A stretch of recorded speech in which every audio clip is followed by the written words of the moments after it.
What up, Duke? This is, yeah, I'm just testing this mic first. Okay. I'm going to try my best to convey who my mom is. I know, and thank you for all coming. Before I get started, I just want to say thank you to a few people. The Vinalon family, Couples for Christ. I know she was a big part of that. And also, there's another church group which began with an S. I forgot the name of it. Cynical. There you go. Thank you for all coming. And then those of you who have known my mom, worked with her, thank you for coming. In keeping up with tradition, we actually came here earlier, and Oprah Winfrey used to do something here. And if you reach under your pew, we gave parting gifts to everyone. Go ahead and reach under. No, just kidding. I'm joking.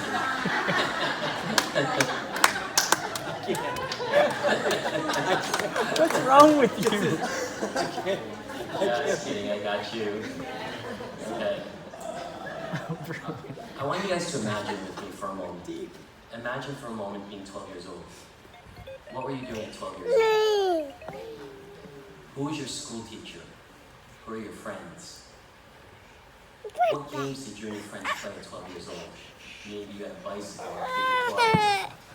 I remember being 12 years old and friends and I would talk on the phone forever. That was when phones had long cords, and if the cord got bunched up, you had to unravel it, right? Do you guys remember that? Those things? Yeah. These were fun, youthful times. At the age of 12 years old for Mommy Ofelia, it's supposed to be fun, happy, and carefree. But Mommy Ofelia had to, but for Mommy Ofelia it was not. Mommy Ofelia had to endure one of the greatest emotional hardships that a person could go through, the death of her mother at 12 years old. At 12 years old, Mommy Ofelia's mom had passed away giving birth to one of her brothers. The child and her mom passed away together. They say a person's character is built from life experiences, and somehow Mommy Ofelia walked the earth with amazing character. And she did this every day with a kind heart, always smiling, with grace and humility, teaching us forgiveness and unconditional love. So who is Mommy Ofelia? Joy Barlan had told me a story how she met my mom. She met my mom at a bookstore about 15 years ago. Mommy Ofelia said in her accent, Filipino accent, high-pitched voice and a smile, "Are you Filipino?" They spent the next 40 minutes talking and exchanged phone numbers. 15 years later, she's still very close friends. Not with her, but with everybody. Like, who does that? You know? Mommy Ofelia does that. That's who does that. We all have our story of how we met her. She had a special way to connect people. She becomes more than a friend. She becomes a mother. And she does this with a kind heart and always smiling. When I was 41 years old, I had celebrated my birthday in the Philippines, and a woman came up to me and said, "We love your mother. We love your mother when she comes to visit us, because she accepts everyone with open arms, rich or poor." That was a big statement, because many Filipinos go back to the Philippines and they're yabang. You know, you Filipinos, you know what I'm talking about. That means arrogant. Mommy Ofelia accepted everyone without judgment. She walked with gracious sense of humility and a kind heart, and again, always smiling. My mom only had one love in her life. It was Enrico Pineda, our dad, who brought us to American world very young. My brother Jerry was 3, I was 2, my brother Jason was 1, John was only a few months old, he stayed behind, and he came when he was 3 years old. I was late. Yeah.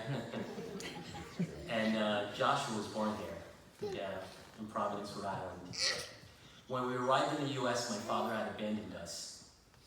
He was a womanizer. I recall being 4 years old, watching my mom by the window sitting at a chair, and she was crying and crying because my father had left the house again. And my brother Jay, at 3 years old, walked up to her and hugged her and rubbed her back. Through the years, my father was in and out of our lives. He never stayed long. My brothers and I wanted my mom to meet another man. And my mom would say to us, and say to everybody, why do I need another man when I have 5 boys? She said that. Yeah, right? The Vinolans know that. For all the years, she remained faithful. Even till last week of her life, she asked me, did you talk to your father? And I said, yes, Mommy. Daddy asked about you. When we were young, we were angry at my dad. And my mom told us, he is your father, you should always love him. Even when her heart was broken and in pain many times over, because he was in and out of our life, she made a vow to marry under the eyes of God and to have to hold through sickness and in health. She carried herself with good character. She always remained loyal and faithful. My dad did come to visit my mom last year in October when she was sick in the hospital. During that quiet moment, he had asked for forgiveness. What Mommy Offie taught us is forgiveness and unconditional love. We all have great stories to share about Mommy Offie. And I've got only a few minutes before the priests take the stage here. So I'm going to wrap this up.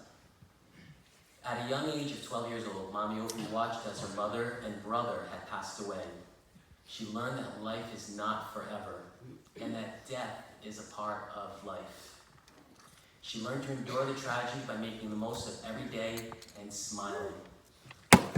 It's like the seed that is planted and grows a beautiful tree, and in the fall it drops its leaves to prepare for the winter. And in the spring, it will grow its leaves again. The leaves are us. It's in each one of us. And in the eyes of our children and grandchildren. It's the smile we give as we hug our children. And the smile we give when we help say hello to a stranger. Only to make a new friend. Because that's Mommy Offie, planting seeds with her smile and kindness. Mommy Offie leaves with us a legacy that we carry in our hearts. She lived as a beautiful daughter to her parents, a caring sister to her siblings, a faithful wife to her husband, a loving mother to her 5 boys, an understanding mother-in-law, a happy grandmother for her beautiful grandchildren, and a kind friend to all. And she leaves a message for all of us. As difficult as life can be, having faith in God, you will endure. Be kind-hearted to everyone. Always smile to everybody. Walk with humility and never judge. Have unconditional love even for those who hurt you. And always forgive because Jesus did. It's the right thing to do. In the words of our father, Enrique Pineda, who did not attend in the Philippines, your mother is beautiful and a special woman. Even if I erect a statue of gold of her, it would not be enough. I want to take a moment to thank everyone for praying for Mommy's Offie's soul to get to heaven, from Providence, Rhode Island to Canada, down to Texas to California, crossing the ocean to the Philippines, to come full circle here with us in Florida. Your prayers, condolences, and kind words are a testimony to the life she's lived and an amazing woman that she is. We know you sit as an angel next to the Lord with your mother and father and the rest of your family that have welcomed you to heaven. Thank you, Mommy Offie, for being unselfishly kind and being you. I won't say rest in peace, because you are our angel for all of us, that will tirelessly pray for all of us, always. So that's how she is. We love you, Mommy, your loving sons, Jeremias, Julius, Jason, Jonathan, and Joshua. P.S. We missed your amazing cake and cooking. Yes. Yes. Thank you. Thanks, Duke.